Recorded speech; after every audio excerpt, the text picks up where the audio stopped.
Supporters of various opposition parties celebrate their storming of the parliament building in the Kyrgyz capital, Bishkek, after protesting parliamentary election results that had given pro-government parties a huge majority. Opposition supporters had accused pro-government parties of widespread vote buying. People returned to the square, where the night before security forces had used sound bombs and tear gas to clear thousands of demonstrators, demanding the results be cancelled and another poll be held. But the country's president appeared on TV claiming he was in control of the country and appealing for calm. Calmness in the state and stability of society are more valuable than any deputy mandate. I suggested that the Central Election Commission carefully investigate the violations and, if necessary, annul the election results.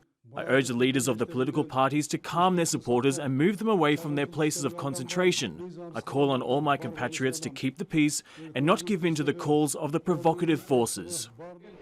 Soon after, the country's Central Election Committee declared the results null and void.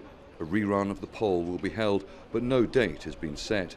Unity among opposition parties, seen in the square the night before, began to fall apart as various parties announced new allegiances. I have mixed feelings. I haven't slept all night. I went into the Parliament building today, and in my opinion, this is a real revolution. Not only the supporters of parties who lost the election, but this time everyone came together. But still, I am worried about the future. The Parliament, which has lost all legitimacy among opposition supporters, announced an emergency session to be held at a downtown hotel. Groups of protesters soon gathered. The session was then delayed, so we were told, until Wednesday.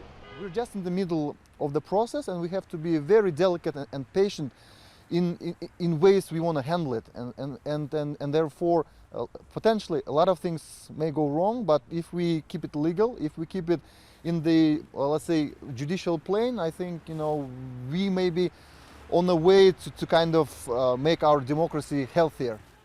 Later it was announced the Prime Minister had resigned and a parliamentary session had voted in a replacement and a new parliamentary speaker. This man is Sadyr Zhaparov. If he meets certain conditions according to the constitution, he could be the country's new Prime Minister. Seen here being welcomed by crowds of supporters after they had freed him from jail. The veteran politician had been serving an 11.5-year term for kidnapping. Another momentous day in Kyrgyzstan, one that ended with a parliament that many describe as lacking any credibility, voting in as the country's new Prime Minister a convicted criminal who only hours earlier had been broken out of jail by his supporters. Analysts are saying that unless serious legal and constitutional questions are not answered fast, this country risks falling into further chaos. Stratford, Al Jazeera, Bishkek.